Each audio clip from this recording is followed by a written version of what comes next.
কৃষ্ণকলি আমি তারে বলি।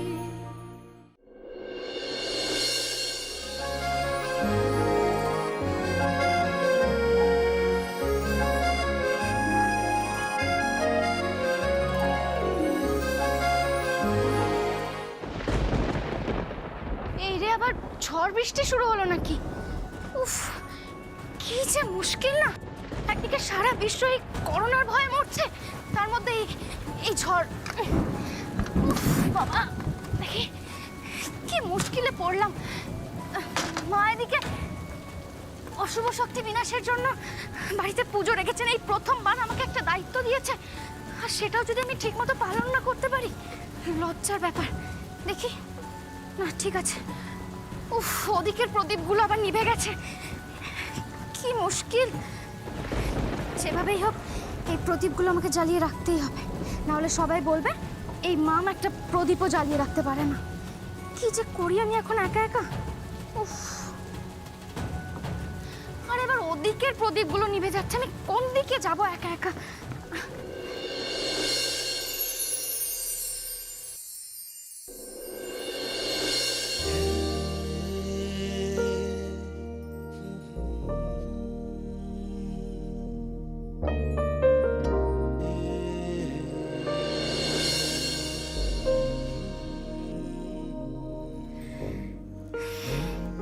একদম ঠিক সময় চলে এসেছেন আপনি নিখিল বাবু। কি বিপদের মধ্যে যে পড়েছিলাম আপনি জানেন না। কি বলুন তো, মা আমাকে বললো যে ড্রয়িং রুমের এই প্রদীপগুলো আমি জ্বালাতে পারবো কিনা। আমিও বলে দিলাম হ্যাঁ পারবো। আর ঠিক সেই সময় এমন হাওয়া আসতে শুরু করলো যে আমি একসঙ্গে এতগুলো প্রদীপ সামলাতেই পারছিলাম না। ভাগ্যিস আপনি এসে পড়লেন। এইটুকুতে ঘাবড়ে গেলে হবে? তাছাড়া আমি তো সবসময় আছি আপনার পাশে।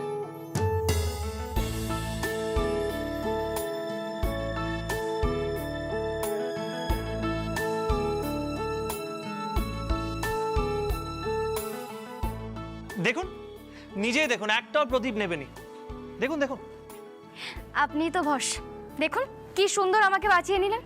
কি বলুন তো, এই সামান্য একটা কাজ যদি আমি ঠিকভাবে না করতে পারতাম, তাহলে মায়ের সামনে যেতে আমার ভীষণ লজ্জা লাগতো। আপনিও না এইসব কথা একদম ভাবতে হবে না। আচ্ছা, আমাকে একটা কথা বলুন, এই চারিদিকে প্রদীপ জ্বলছে, আজকে বাড়িতে কোনো অনুষ্ঠান আছে নাকি মা আবার কোনো পুজো রেখেছে? হ্যাঁ, পুজো রেখেছে। দেখুন এই 2-3 মাস ধরে করোনার জন্য সারা বিশ্বে যা চলছে, মানুষের কাজ নেই, মানুষ ঘর বন্দি, বাইরে বেরোতে পারছে না, রোজগার পর্যন্ত নেই। কি করবে কিছুই বুঝতে পারছে না। সেই জন্য আরে কি করছেনটা কি? আপনাকে আর কতবার বলবো নিখিলবাবু, মাস্ক যেখানে সেখানে রাখবেন না।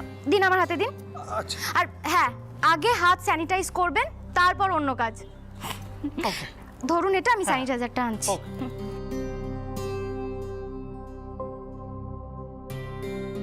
নিখিল বাবু, এখান থেকে সোজা বাথরুমে ঢুকবেন, স্নান সেরে জামা কাপড় বদলে তারপর নিচে আসবেন।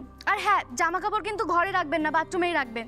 ধরুন। হ্যাঁ হ্যাঁ, সেসব তো ঠিক আছে, কিন্তু আপনি তো বললেন না যে বাড়িতে পুজো কেন আছে? মানুষের মঙ্গলের জন্য। দেখুন সারা বিশ্বে মানুষ যেভাবে ভয় পেয়ে আছে, তারপর কত মানুষ এই করোনা ভাইরাসে আক্রান্ত হচ্ছে, আর সেসব দেখে মা ভীষণ ভয় পেয়ে গিয়ে দাদামশাইকে ফোন করেছিলেন। আর দাদামশাই বলেছে আজ পুরো বাড়িতে প্রদীপ জ্বালিয়ে রাখতে, মানে প্রদীপ জ্বালিয়ে পুরো বাড়িটাকে শুদ্ধিকরণ করতে। যদিও আমি এসব বিশ্বাস করি না, সেটা আপনি খুব ভালো করে জানেন, কিন্তু মায়ের কথা ফেলতে পারলাম না। মানে মা এমনভাবে বলছিলেন। একদম ঠিক করেছে। অন্যের বিশ্বাসকে আঘাত দেওয়ার দরকারটাই কি আছে, তাই না? আর তাছাড়া দেখুন, বাড়িটাও কি সুন্দর লাগছে, আর আপনার অনেকটা টাইমও ভালোভাবে পাস হয়ে গেল। এইটা কিন্তু আপনি একদম ঠিক কথাই বলেছেন। দেখেছেন, আপনি এখনো এখানে দাঁড়িয়ে আছেন, এবার তাড়াতাড়ি যান। আর মা যদি এসে দেখে যে আপনি অফিস থেকে এসে এখনো এখানেই দাঁড়িয়ে আছেন, তাহলে কিন্তু আপনাকে আজ ভীষণ বকাবকি করবেন। আর হাসতে হবে না, এবার তাড়াতাড়ি যান। আর আমিও যাই ওদিকের বারান্দার প্রদীপগুলো জ্বালিয়ে দিয়ে আসি।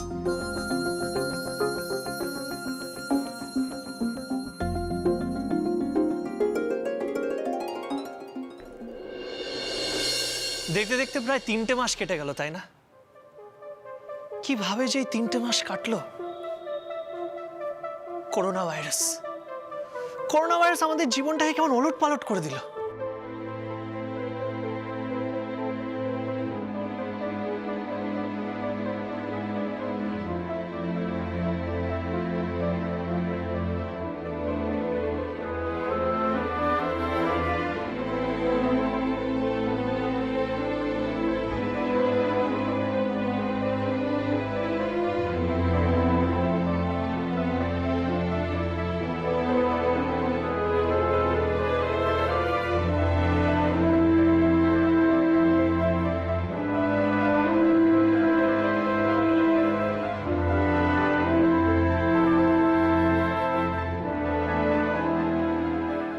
আমাদের পৃথিবীকে, আমাদের দেশকে, আমাদের শহরকে কেমন নাড়িয়ে দিয়ে গেল।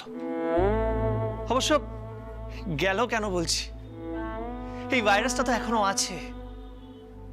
কবে যে এটার একটা ভ্যাকসিন হবে, কবে যে এই ডেডলি ভাইরাস নির্মূল হবে, আমরা কেউ জানি না।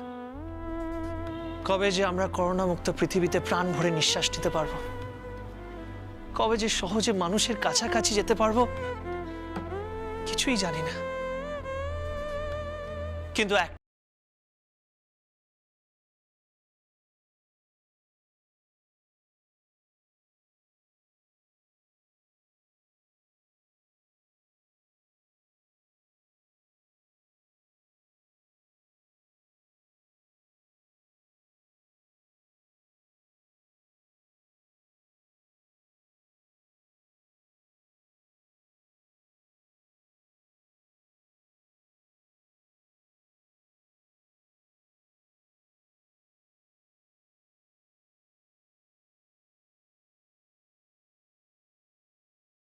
গল্প বাকি আছে। সেই যে আমরা হঠাৎ করে মন্দিরে গিয়ে বিয়ে করার সিদ্ধান্ত নিলাম, কেন সেই সিদ্ধান্ত নিলাম, তারপর কি হলো না, কোন পরিস্থিতিতে সিদ্ধান্ত নিলাম, সেসব তো আপনারা কিছুই জানেন না। কিন্তু সে সব কিছু আমরা আপনাদেরকে বলবো। কিন্তু নিখিল বাবু প্লিজ, এখন কোনো গল্প না, মানে আপনি আগে স্নানে যাবেন, তারপর সব গল্প হবে। দেখুন মা একটু পরে নিচে নেমে আসবে আর সবাইকে তারপর গঙ্গা জল ছোঁয়াবেন। তার মধ্যে প্লিজ প্লিজ প্লিজ আপনি চটপট ফ্রেশ হয়ে নিচে নেমে আসুন। মা আমাকে বারবার করে বলে দিয়েছে আপনি অফিস থেকে আসলে যেন আপনাকে সোজা বাথরুমে পাঠায়। প্লিজ এবার, আর হ্যাঁ আপনার জামা কাপড় কিন্তু বার করা আছে, প্লিজ এবার তাড়াতাড়ি যান, না হলে মা আপনার সঙ্গে সঙ্গে এবার আমাকেও বকবেন। আরে আপনি হাসছেন কেন? আমি কি হাসির কোনো কথা বললাম? না না, মানে আমি আপনার কথা শুনে হাসছি না, রাদার আপনাকে দেখে হাসছি। মানে রেগে যাবেন না, মানে আমি দেখছি যে এই 2-3 মাসে আপনি কতটা বদলে গেছেন। বদলে গেছি? হ্যাঁ, বদলে গেছেন আপনি। দেখো, পুরোপুরি বাঙালি গিন্নি হয়ে উঠেছেন। শাড়ি পরে ঘরে ঘরে প্রদীপ জ্বালাচ্ছেন। কে বলবে এই মাম বিদেশে বড় হয়েছে? যে মাম বাঙালি রীতিনীতি কিছুই জানতো না, সে চোখ পাকিয়ে পাকিয়ে বরকে শাসন করছে।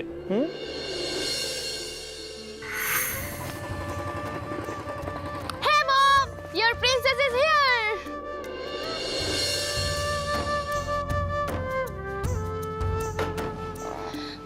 Oh, mom, please.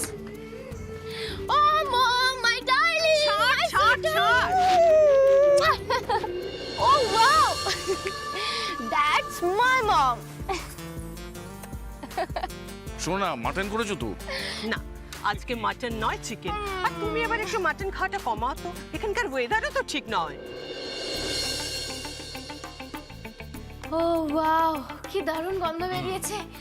মম মম তুমি এত ভালো রান্না করো যে আমরা প্রশংসা না করে থাকতেই পারি না।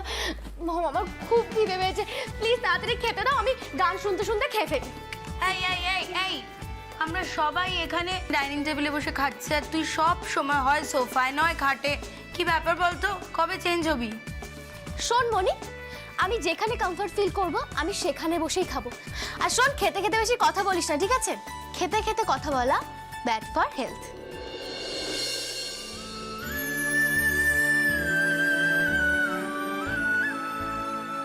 এটা কিন্তু আপনি একদম ঠিক কথা বলেছেন নিখিলবাবু।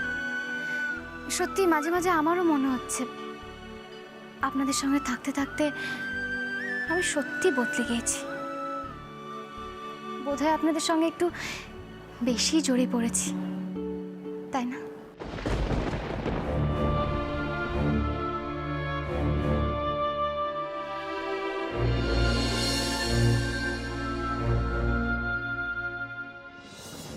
সেটা কি ঠিক হচ্ছে নিখিলবাবু?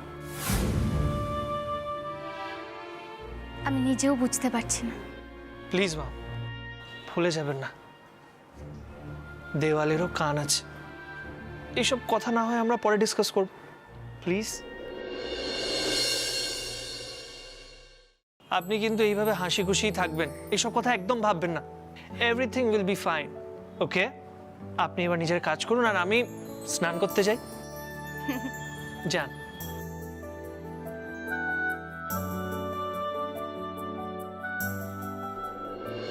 এক মুহূর্তে কেমন মানুষের জীবন পুরোপুরি চেঞ্জ হয়ে যেতে পারে সেটা আমি অভিজ্ঞতা থেকে বলতে পারছি।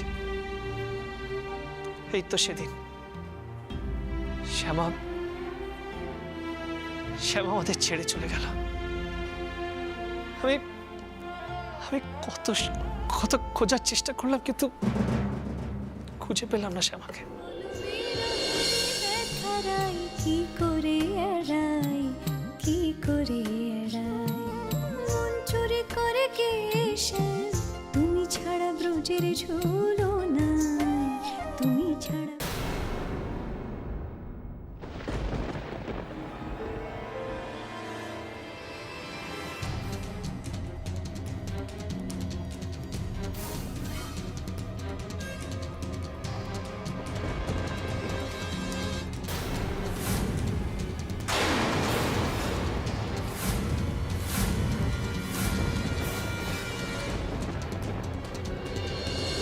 শ্যামা!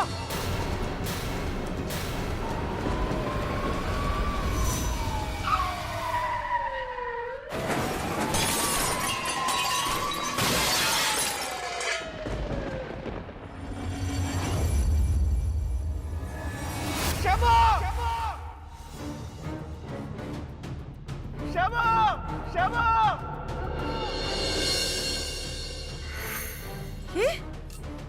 কি বললেন কি আপনি? কি বলছেন? অ্যাক্সিডেন্ট? কৃষ্ণকলিকে পাওয়া যায়নি, সম্ভবত নদীতে পড়ে ভেসে গেছে। কি?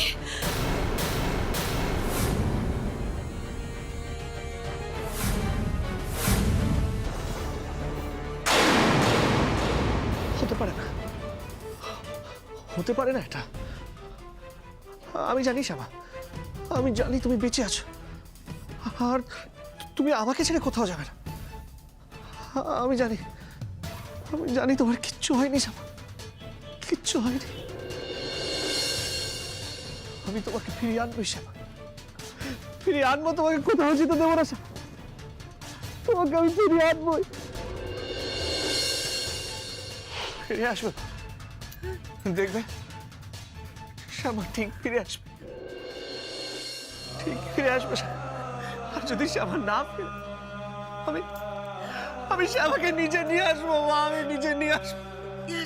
আমি ওকে ছাড়া বাঁচতে পারবো না, আমি জানি।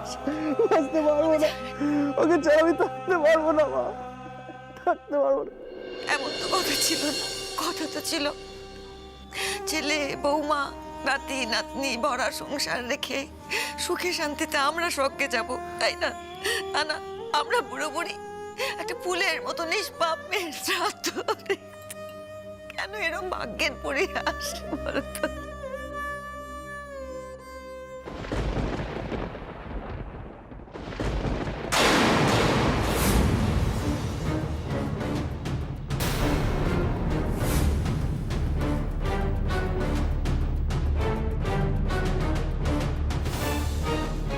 আমি মানি না এই শ্রাদ্ধ, আমি মানি না।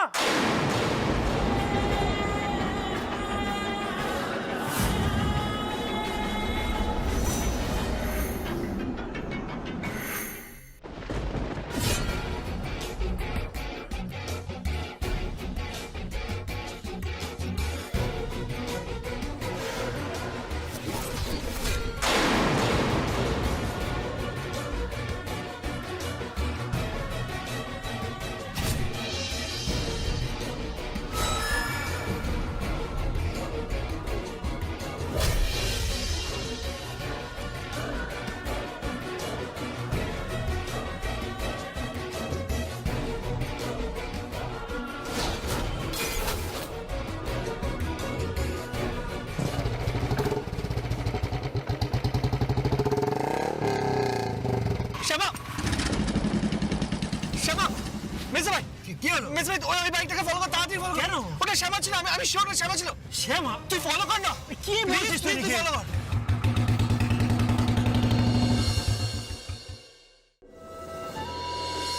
আর তারপর আমার জীবনটা বদলাতে শুরু করলো। অবিকল শ্যামার মতো দেখতে একজন মানুষ হতে পারে আমি কোনোদিন ভাবতেও পারিনি।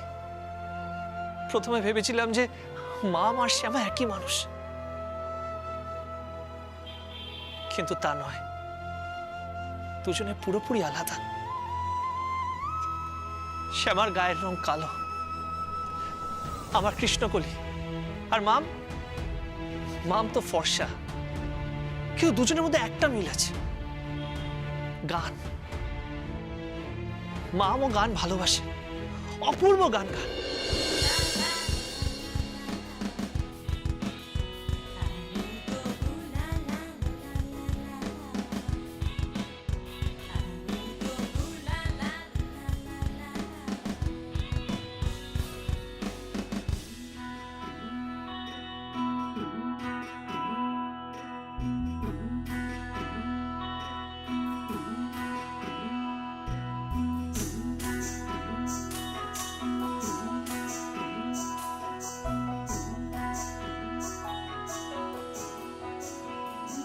তোমরা কুঞ্জ সাজাও গো, আজ আমার প্রাণনাথ আসিতে পারে।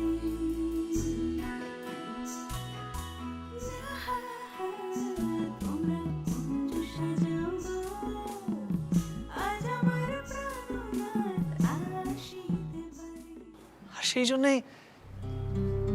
জন্যে শ্যামার সাথে মামকে যে আমি কিভাবে গুলিয়ে ফেললাম, আর তারপর কোথা থেকে যে কি হলো।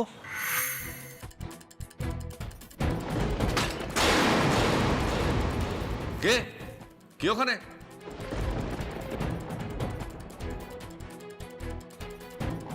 বাবা, চোর নয় তো?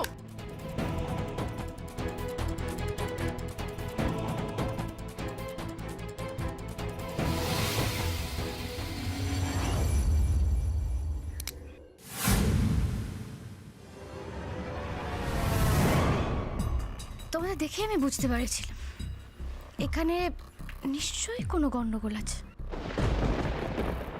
কি ওদেরকে তুলে নিয়ে যাওয়া হচ্ছে? হ্যাঁ করছি তো। কি হয়েছে? হ্যাঁ, বেশি কথা বলবেন না।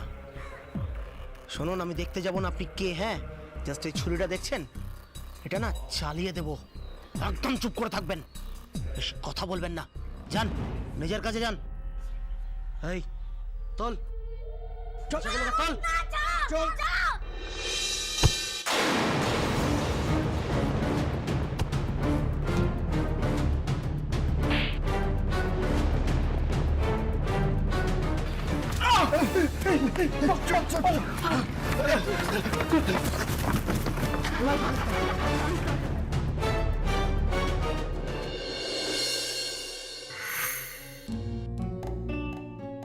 দেখো মা,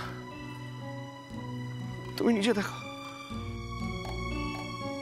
এই মেয়েটাকে দেখি আমি ওকে শ্যামা ভেবেছিলাম।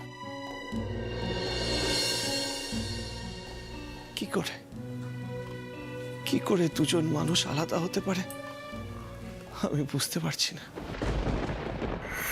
নিখিল বাবু শুনছেন? আমার কথা শুনতে পাচ্ছেন? নিখিল বাবু উঠুন, চোখ খুলুন, শুনছেন আমার কথা?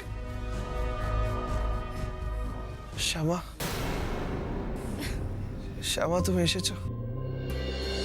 নিখিল তো সুস্থ হয়ে যাবে তো? এই নিখিল দাঁড়া, এই নিখিল, উফ।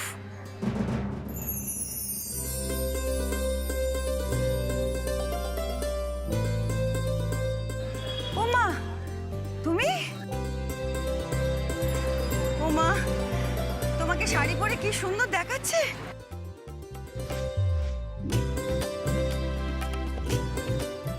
অবিকল আমার শ্যামার মতন দেখাচ্ছে। দেখুন, আমাদের জীবনটা হলো নদীর মতো, সে সব সময় চলে, কখনো থামে না। এবার আপনাকে চুজ করতে হবে, আপনি নিজের ইচ্ছায় আপনার জীবনে পৌঁছবে, নাকি তার স্রোত দিয়ে সে যেখানে নিয়ে যাবে আপনি সেখানে যাবেন।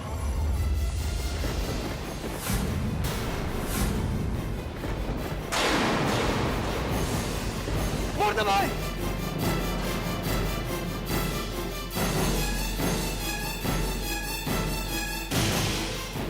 আপনি গাড়িটা চালান। সাবধানে নিখিল বাবু, আপনি যান, আমি পেছন পেছন আসছি। ঠিক আছে বর্তমানে চোখ খুলে রাখ, দেখ আমি নিখিল, আমি সব ঠিক করে দেবো, তোর কিচ্ছু হবে না, আমি বলছি তো তোর কিচ্ছু হবে না। আপনারা যেমন এখনো পর্যন্ত কারোর কোনো ক্ষতি করেন, ভগবানও আপনাদের কোনো ক্ষতি হতে দেবেন না। ভগবান তিনি কি আদৌ আছেন? আছে নিখিল বাবু, আর আমার এটাও মনে হয় উনি হয়তো কিছু একটা ভেবেই আমাদের এই পরীক্ষাটা নেন।